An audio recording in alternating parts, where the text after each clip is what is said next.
Um, just a little bit of my background. I set off in food and beverage hygiene way back in the 1970s with Diversey. By profession, I'm a microbiologist, but in more recent times, since 2016, I've been looking at innovative ways of rapidly detecting foodborne pathogens and food spoilage organisms. And what I want to share with you this morning is the way in which we can effectively locate biofilms within seconds and eliminate them within minutes. But what I want to explain is the significance that biofilms play in food and beverage manufacturing.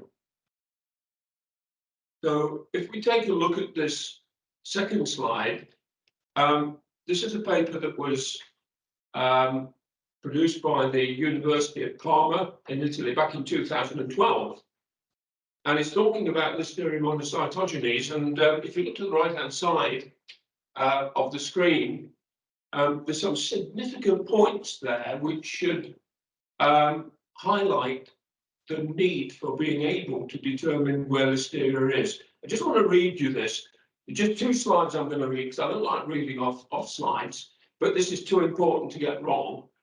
Contamination of food by LM frequently occurs in food processing environments where cells persist due to their ability to attach to surfaces. And Listeria mono is able to attach to and colonize environmental surfaces, so we're talking about walls, floors, and drains in particular. And it attaches to those surfaces by producing a biofilm, which can serve as a source of product contamination in the food or drink product that you're manufacturing. And it's this idea of biofilms which is so important to understand, because as we go through this presentation, you'll come to understand that conventional chemistry and conventional methodology will not necessarily locate and remove biofilms, and therefore this is the reason why Listeria in particular is very persistent in the food environment. So since 2016, I've been working with some of the largest food and beverage manufacturers and the NHS in determining Listeria in particular, but this presentation also applies to other foodborne pathogens such as enterococci and so on. The second paragraph to the right-hand side talks about the use of enzyme-based detergents as cleaners as an option to overcome biofilm problems in the food industry. A mixture of enzymes may be necessary for sufficient biofilm degradation. I had the privilege of working with Camden BRI from 2016 to 19 on their 3-year biofilm elimination program. And they in fact used products which were provided by Freedom Hygiene, and Freedom Hygiene also served as a source of customer sites for Camden to come and take samples of biofilms to determine exactly what was in them and to determine the best way of removing them. On the next slide is another paper, and if you get in contact with Shane, we can send you a copy of these papers. I think you'll find them very, very interesting. This one was in the British Food Journal a little bit later on. I think it's about 2012. And there again, it's saying that the overwhelming evidence now is that microorganisms prefer to live on surfaces than to be free swimming or planktonic. The second paragraph really explains why this has come to light in the last probably 20 to 30 years, because modern food processing supports and selects for biofilm forming bacteria on food contact surfaces for a number of reasons, but mostly because of mass production of products. Many food factories now are working 24/7, 7 days a week, lengthy production cycles, and vast surface areas for biofilm development. And the final paragraph reminds us that once biofilms are formed on food processing surfaces or on environmental surfaces, they're very often difficult to remove, resulting in persistent and endemic populations. So that is just a selection. That's two of my favourite papers. There are literally hundreds that have come from universities all over the world, telling us that the paradigm now is not free swimming bacteria within the food environment, but those food pathogens or food spoilage organisms will be contained in a biofilm. So let's take a look through why biofilms are so difficult to control. I'll go very quickly down this list, but I'll be stopping at a couple of points which are most important. Biofilms are difficult to control because we've got bacteria coming into the food manufacturing premises or the beverage manufacturing premises every day. Biofilms grow very fast. I'll tell you more about that later. They're growing areas of difficult access and have the capacity to spread. They're invisible unless we can make them visible, which is what we're really about here, is making the invisible visible. But the last 2 points are the most important. Biofilms are resistant to conventional chemical treatments. And I would hasten to add here that none of these ideas come from me or from Freedom Hygiene. These ideas have come from places like Camden BRI, the National Biofilm Innovation Centre at Southampton University, which we're members of. But from all over the world, we are now being told that conventional chemical treatments alone may not be able to prevent the growth of biofilms and therefore the presence of Listeria. And the last bullet point tells us that bacteria, which we might think of as just dumb nuisances, monocellular organisms, which have really got no thinking capacity, but that's all changed now. And scientists refer to quorum sensing. And simply put, that means that bacteria can communicate with other bacteria across different species as well. So we know, for example, that Pseudomonas and Listeria can communicate to each other. And very often Pseudomonas, which is very, very commonly found on floors, in kitchens, in food manufacturing premises, very often we'll find that within that Pseudomonas biofilm, Listeria will often be present. So it's a complex problem. At the top, we've got a photograph of planktonic bacteria. That means they're swimming around in some sort of aqueous solution. And to eliminate those with, let's say, an amphoteric or a quat or hypochlorite or peracetic acid is relatively easy because the terminal disinfectant will immediately be coming into contact, with intimate contact, with the cell wall. And then it will diffuse through the cell wall, through the cell membrane, into the cytoplasm. And depending upon which terminal disinfectant is being used, it will start to degenerate and to break down the structure of the organism within a few seconds or within a few minutes.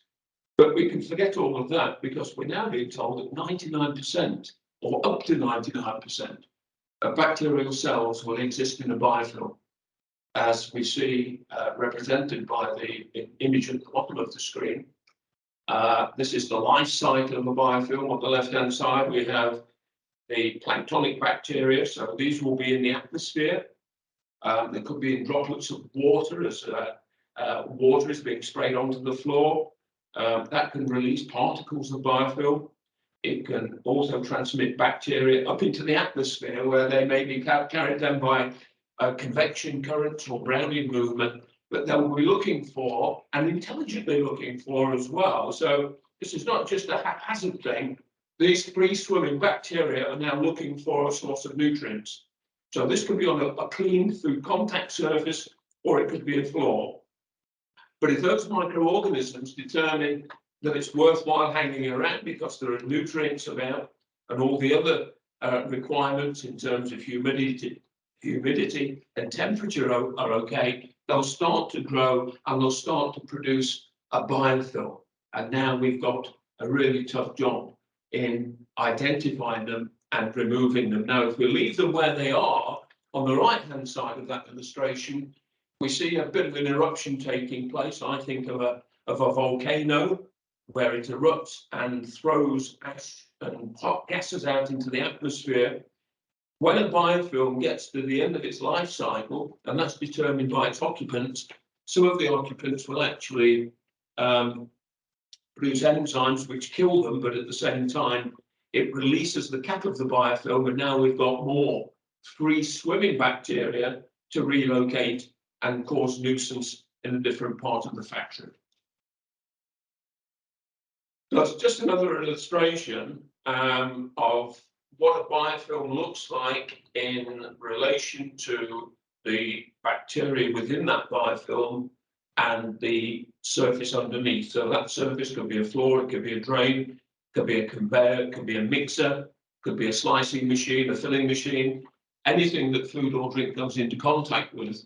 And you'll see that that biofilm is quite thick in comparison to the size of the bacteria. So it's providing a very substantial protection for microorganisms.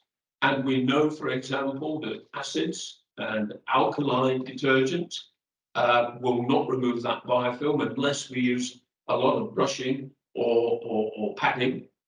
We know that UV light won't be able to shine through because UV is bactericidal, but that won't shine through a biofilm. And the biofilm is also there to prevent the structure drying out. So it protects the microorganisms from desiccation. So a very, very substantial barrier. And that's why Listeria monocytogenes, as well as other food pathogens, is a force to be reckoned with. And this kind of information that I'm sharing with you has become common knowledge, perhaps only within the last 20 years. So I'm talking to technical managers and technical directors and hygiene managers. Most of them will have heard of biofilms, but even today, there are quite a few people who are not able to understand the threat that a biofilm poses with any food production facility if it's not dealt with. So moving on to the identification, this is a product, it's one of a number of products that are available that is sprayed onto a surface. And okay, if we can take a look at the next slide, we'll see that it relies on detecting the enzyme catalase that's present within a biofilm. Now, nature has played us a good hand here because all of the pathogens and some of the food spoilage organisms that we don't want in our premises are what we call catalase positive. They will produce biofilms, they will be protected in biofilms. That biofilm will be saturated with the enzyme catalase. And Biotector is a viscous solution which we spray onto a surface, and it comes out as a pink, viscous, translucent liquid. Within that spray, we have 3 food-safe products. One is a surfactant to give the Biotector viscosity so that if we spray it onto a vertical surface, it will stay there long enough to detect the biofilm. It contains a little bit of a pink dye to give a color contrast. And the active ingredient, which reacts with the catalase, is a little bit of hydrogen peroxide. And used in such a tiny amount that it's completely food safe. And if we spray the Biotector onto a surface, there is a color reaction. So just before we look at that, the safety aspects of this product, it's fast acting, doesn't stain, doesn't leave residues, easily rinsed off or you can wipe it off, no special equipment, and it's a complement of standard microbiological controls. So what we've done here, we've actually cultivated a biofilm on a stainless steel disc. That's on the left-hand side. Looks clean enough. We can't detect biofilms are on there. The Biotector is applied, and as you can see, it's almost like a pale marmalade effect. It's a translucent pinkish liquid. And after that was applied, in less than 10 seconds, the hydrogen peroxide in the Biotector had reacted very quickly with the catalase in the biofilm to produce microbubbles of oxygen.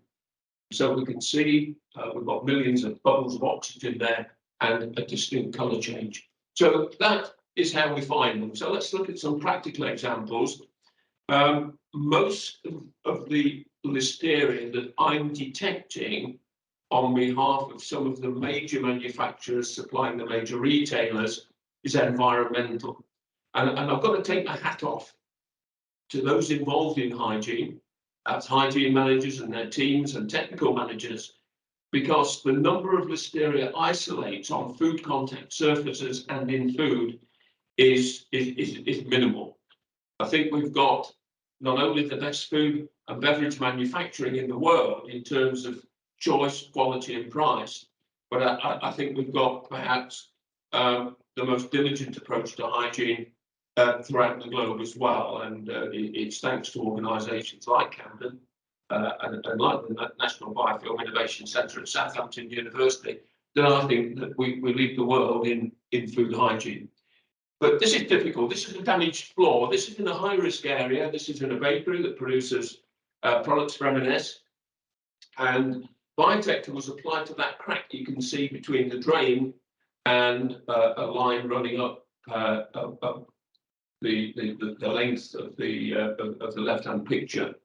And within 5 seconds, we can see that creamy white appearance. Now, that doesn't tell us that we've got listeria any more than it tells us that we've got salmonella typhimurium, but both of those could be present in that biofilm. So what a biofilm is, it's totally qualitative. It tells us there is a biofilm. If we have a biofilm, it tells us that we may have in there relatively innocuous organisms, those that are not really going to make much difference to hygiene of food at all.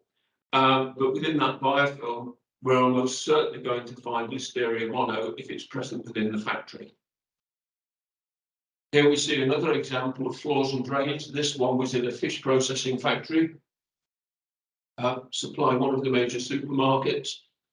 Just want to add, I don't think I mentioned this to you, but all of these pictures were taken after a regular clean. Most of the surfaces that you see, the bitexture was applied after a caustic chlorinated foam clean.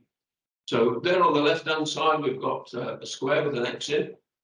That's where the biofilm was squirted, so we can actually draw pictures in the floor. And if we have biofilms present, they will rapidly develop. Underside of the drain cover, you see the red arrow there, pointing to where we've got the biofilm.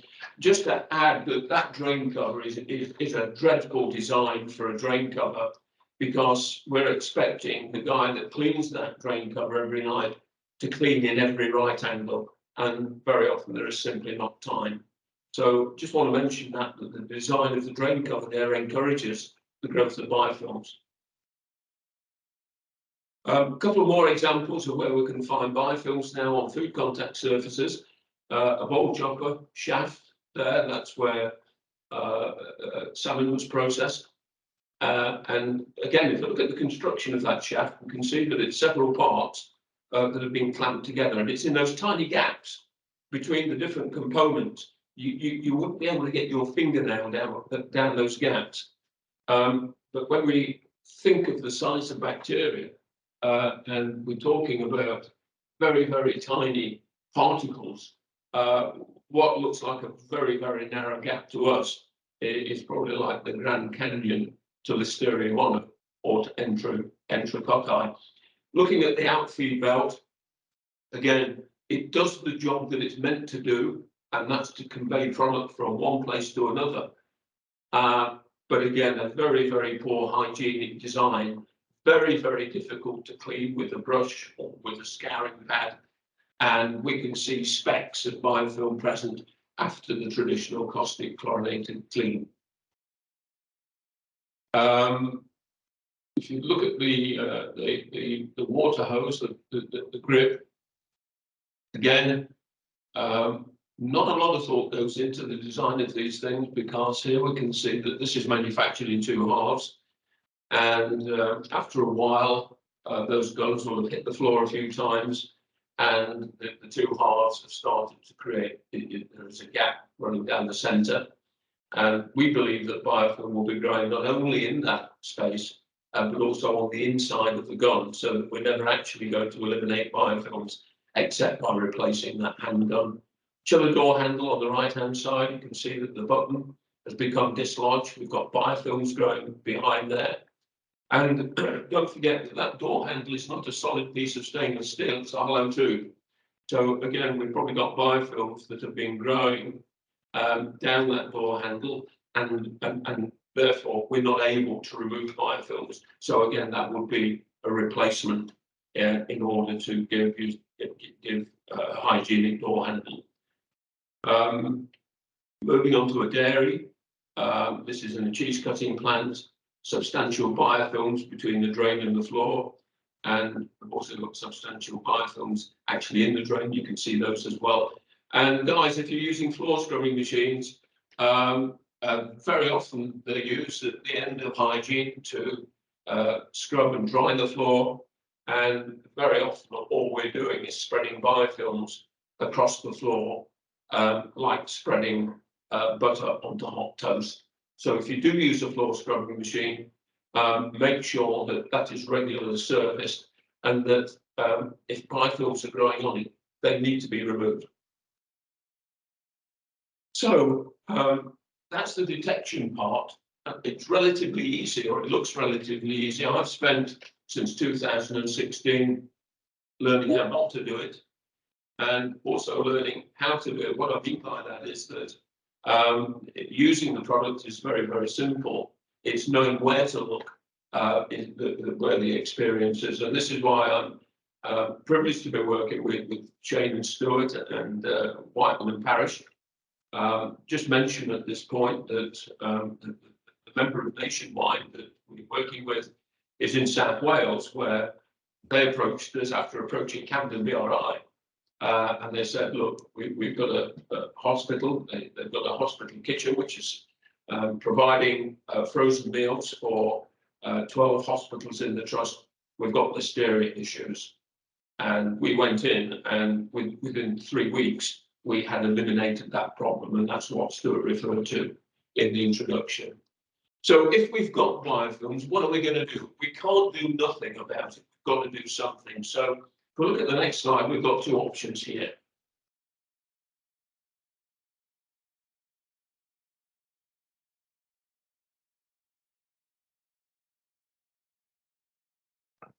So we can continue to use conventional detergents, but we've got to up the mechanical action. Now, in a small facility, you may be able to do that, but certainly in some of the larger food and beverage factories, there isn't the number of people and the time. One of the biggest issues, certainly in the larger manufacturers, is that the hygiene team is often not full. There may be absentees for various reasons. Production may decide that they want to eat into the hygiene window, giving hygiene even less time to do a proper job. And this is one of the reasons that biofilms are becoming so prominent, that production is very often stealing time away from night hygiene. So conventional return to mechanical action if you can do it, but if you can't, then detergent with enzyme technology. So what we've got within the enzyme formulation will be 3 enzymes. We have protease, which rapidly hydrolyzes proteins, amylase, which rapidly removes sugars, and lipase, which removes fats very, very quickly. And the interesting thing about that is that biofilms, the structure of a biofilm, if you like, the scaffolding or the structure of a biofilm, what gives it its rigidity, although we can't see it, it's a very, very difficult barrier to penetrate through, because it's a tough skin, if you like, but that tough skin is composed of those 3 elements. It's a blend of protein, sugars, and lipids. So enzymes work by catalytic action, which means they work very quickly. They don't lose their strength because they're catalysts. And at the same time, enzymes are also good at removing any food residues which contain proteins, fats, and lipids. So we combine that cocktail of enzymes with a surfactant, so actually detergent side of it. So not only have we got something that will quickly remove biofilms, but will also quickly clean the plant as well. So bringing this in for a landing then, guys, and I hope that you've found this as fascinating as I have over the last 6 years. And what we recommend is that you might have a think about inviting Shane and myself to come and have a chat with you and to demonstrate how easy it is to locate the presence of biofilm. So there are 4 steps involved. First of all, we'll come and have a chat with you. This is not going to cost you anything apart from a little bit of time, and we will demonstrate where those biofilms are. And at the risk of sounding arrogant, which I'm not, I'm a very humble bloke, but we will find biofilms in your factory. They are everywhere. It's a fact of nature. So the second thing we do then is we decide on the optimum treatment protocol. So we'd send you a report on the findings, and we would then describe a treatment program, which is step 3, and implement that and monitor those results with you. So we would work with you every step of the way. And step 4, I think it's very important that I make it quite clear, this is not replacing your current hygiene program. It's augmenting it. It's being integrated into whatever you're doing there. So we would integrate a biofilm detection and treatment program into your hygiene plan. Typically, with my customers, most of them are up in the Midlands and up as far as the Highlands of Scotland. Most of them will be using a biofilm detection product like Biodetector on a weekly basis to monitor the performance of night hygiene or day hygiene if you're cleaning during the day. And they will then probably switch from using a conventional chemical, such as a caustic chlorinated foam, and they'll use an enzyme just once a week. And initially, probably do it more than once a week to get rid of the biofilms. Once the biofilms have been released and we can't find them, then we want to prevent them from coming back. So that's the point at which we would integrate a weekly enzyme clean into the hygiene program. And because understanding and the delivery of this is so important to get it right, we offer training of staff all the way through, and then keep an eye on things for you as the thing progresses. So I think that's about me finished.